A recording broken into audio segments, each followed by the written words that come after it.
Olá, queridos, eu sou o Padre Rodrigo Carneiro e esse é o nosso canal Atraídos pela Palavra de Deus.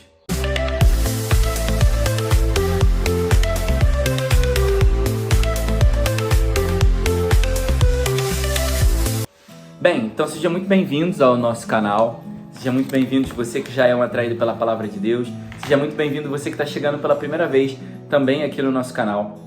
É uma alegria poder partilhar a Palavra de Deus com vocês, é uma alegria podermos viver juntos esse momento e experimentarmos desse amor e da misericórdia de Deus que é tão grande por cada um de nós.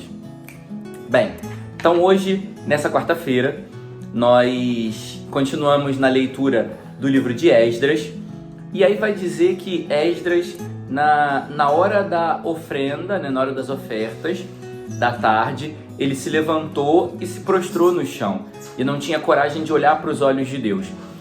Na hora da oferta da tarde, Esdras vai fazer também a oferta da sua vida, a oferta dos seus pecados, reconhecendo, né, os seus pecados. Isso é uma coisa muito importante que nós precisamos fazer na nossa oração cotidiana, reconhecer os nossos pecados, reconhecer as nossas fraquezas, porque a igreja vai ensinar que aquilo que não é assumido não é redimido, por conta do processo da encarnação.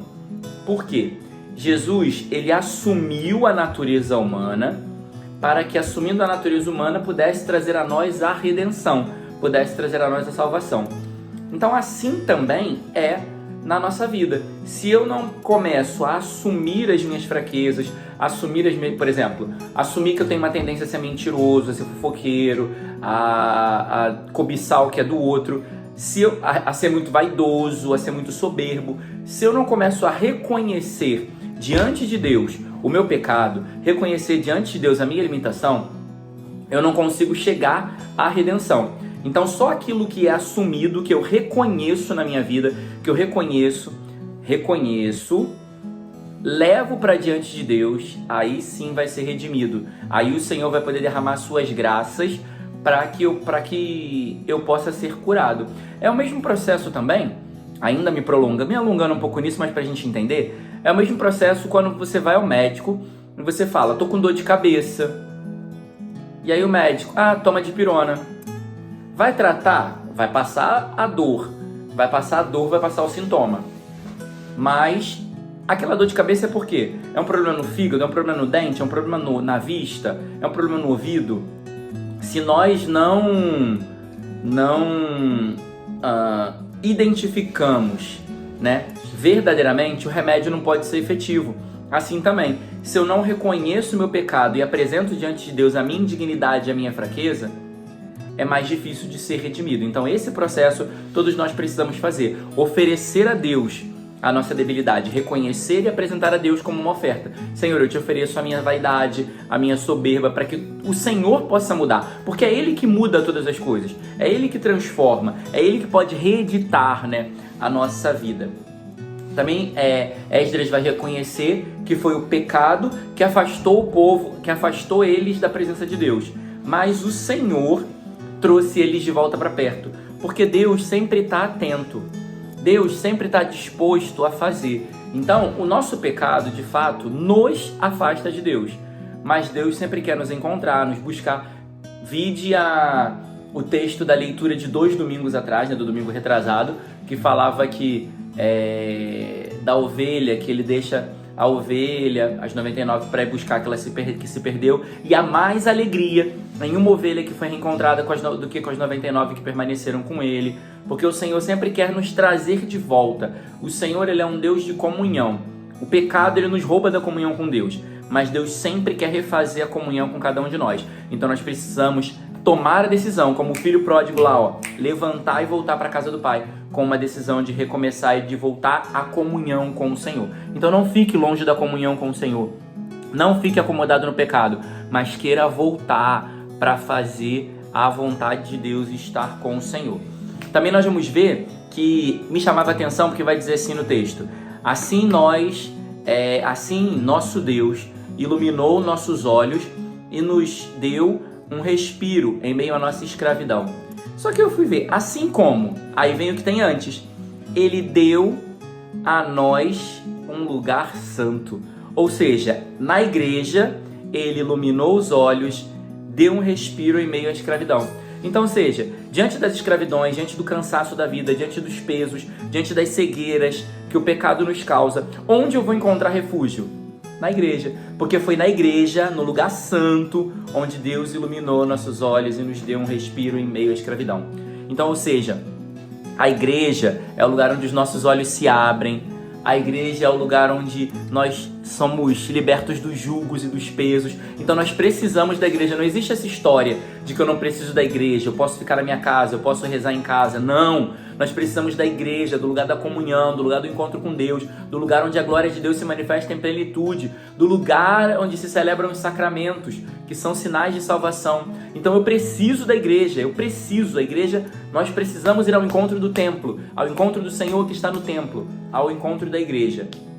E vamos ver também que o Senhor nunca abandona o povo, porque eles estiveram num tempo de escravidão, num tempo de servidão na Babilônia, mas o Senhor os trouxe de volta. Nós não podemos perder de vista que o Senhor permitiu que eles ficassem um tempo lá, como Ele permite pra gente algumas vezes, passarmos um tempo de tribulação, passarmos um tempo de dor, de luta, de peso, de dificuldade, mas Ele sempre vai nos trazer de volta. E esse tempo de dificuldade é o tempo da purificação, é o tempo que o Senhor quer purificar a gente. Vamos pensar numa coisa. Se a gente pensa numa lata de leite condensado, numa lata de leite condensado que eu boto na panela de pressão para que ela vire doce de leite. É maravilhoso um doce de leite assim, né? Um leite condensado cozido, né? Mas aquele leite condensado, que já era bom, porque leite condensado já é bom, mas para ele virar doce de leite, que é melhor, ele teve que passar pela pressão. Ele teve que resistir ali àquela pressão para dar o melhor. Então também eu e você precisamos às vezes passar por um tempo de pressão, de tribulação, de ausência, de carência, de dificuldade, de ausência, para que isso extraia de nós o melhor. Porque do leite condensado para o doce de leite não foi acrescentado nada. A única coisa foi a pressão a qual ele foi exposto. Então, ou seja, nós precisamos às vezes de uma pressão, de um efeito externo que nos estresse, que nos desestabilize, para a gente dar o melhor de nós, que está aqui dentro já. Só que às vezes é preciso fazer com que ele aconteça. E a maneira que o Senhor escolheu para que aconteça e saia o melhor de nós é a tribulação, é a luta, é a dificuldade, é o problema, é as circunstâncias que vamos passar. Então, vamos virar doce de leite, vamos ficar melhor do que a gente já é, passando pelas pressões e pelas tribulações.